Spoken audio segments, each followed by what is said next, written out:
All right, so vault key fragments. So fun fact with these things, you actually don't have to have the silos in order to get to the vault keys, but it does help if you don't know exactly where you're looking at. And I recommend getting the silos anyway because it gives you fast travel locations. Anyway, the very first vault key fragment that we're going to find is right over here, just west of the Crimson Resistance headquarters, which you have to go to. That's actually where you start the game at, is right there. So there's going to be a little bandit camp over here. Now, I think they all are kind of similar, where there's one in the bandit camp, there's one in like a shrine area, then there's one kind of like tucked away, hidden. Anyway, there's some bandits here. You don't have to kill them, some rippers. You can if you want. It's completely up to you. But if you can just follow this path, kind of come around here, jump over there, kind of come behind this building on the crate, there's your very first vault key fragment. Right there. There are 3 of them in each location. And then the second one here, there's the area that's going to be at. So I fast traveled to the main little area of the Fadefields. Forgot what it's called off the top of my head, but it's right there. It's actually undiscovered on my map. If you kind of come across these things, there'll be a question mark if they're undiscovered. If you actually discover them and actually look at it, it'll actually show up on your map, whether you have the silos or not. So I'm on my way there, kind of coming from like the main area. This one is the one that's just kind of like in a shrine kind of area. It's just kind of hanging out on its like pedestal. So this one is probably one of the easiest ones to get. You just kind of drive along this road here, and you're going to hang a right. Echo will literally lead you right to it if you found that question mark already. It's actually up there in that little cave area. But there's a grapple. You come up here. You come up to the second spot. There it is. The cave with the second vault key fragment right there. And every character will say something. You're going to have to get used to what they say, because I think they repeat themselves. But it's not that many, so it's probably fine. All right, so now we got the last and third one. You see the location where I'm at and the zone right there. We're going to zoom in. So I start from Safe House over there. I forgot which one it is. So that's one I actually found way before I actually went to look for it. And this one's kind of tricky. Not really, but kind of is. There's trickier ones later in the game. But this is probably going to be like the very first area. I mean, this is the first area you're at. So you're probably not quite used to what exactly they do yet. But this one's, I don't know, this one kind of gives you a taste of what to expect. So you're going to come up here, run over that wild horn. It's very important. Kind of come up this cliff. There's going to be a little bandit camp up here, a little ripper area. So when inside this little ripper area, there's going to be a little crate thing underneath, little vent. You're going to rip it off. You're going to slide, or I guess you can crawl underneath. And then if you look to your right, there's going to be a Ted Cycle holding it up with his left hand. Looks like it came straight from Borderlands 3 to me. But you pick it up. There's also a Marcus bobblehead right here if you care. There's also a red chest to your left, and I'm kind of flexing here a little bit. So I don't open the chest while recording, but I opened it right after I finished recording. And if you want to look at what I got, boom, a plasma coil right there in the chest. It did take a little bit for me to actually pick it up because I was fighting with the lights. But yeah. You know, make sure you open up your red chest, because you never know what's going to be found in there. So the vault location itself, you can actually see it on the mini-map. It's up on that little plateau area right there. Just that rock formation, that is the actual vault.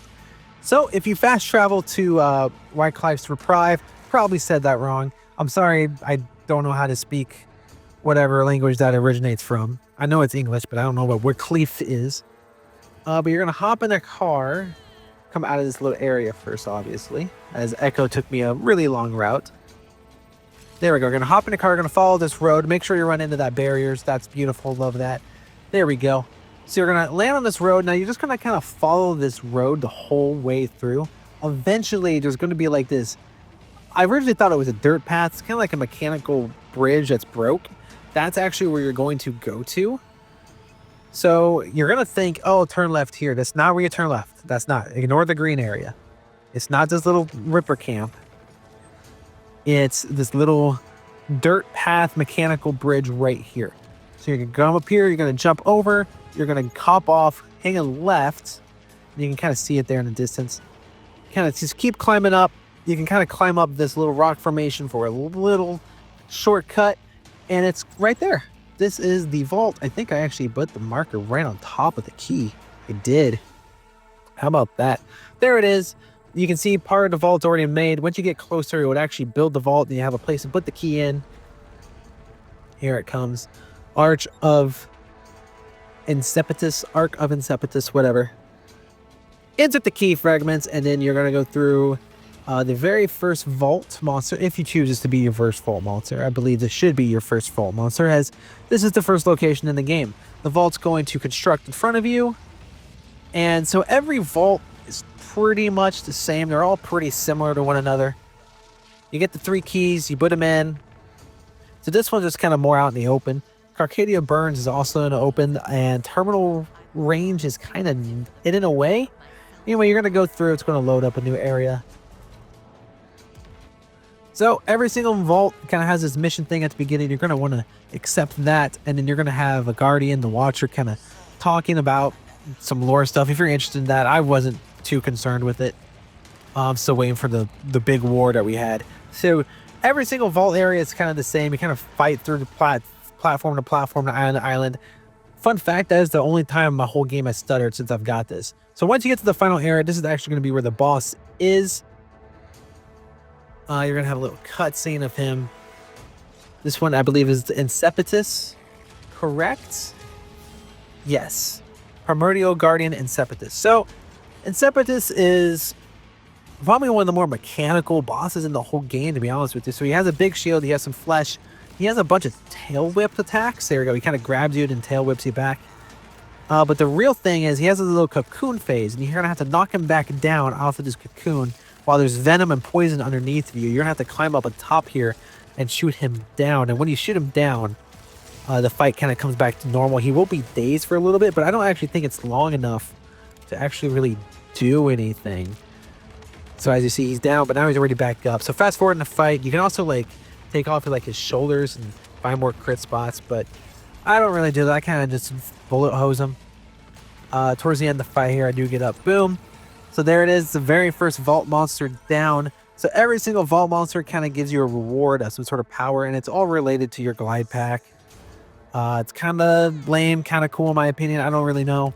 It's nice you get upgrades, but I don't know if this is the big... I mean, it kind of is big. It feels lame, but movement's also the most important thing in the game, so I don't know. There it is. You claim your reward.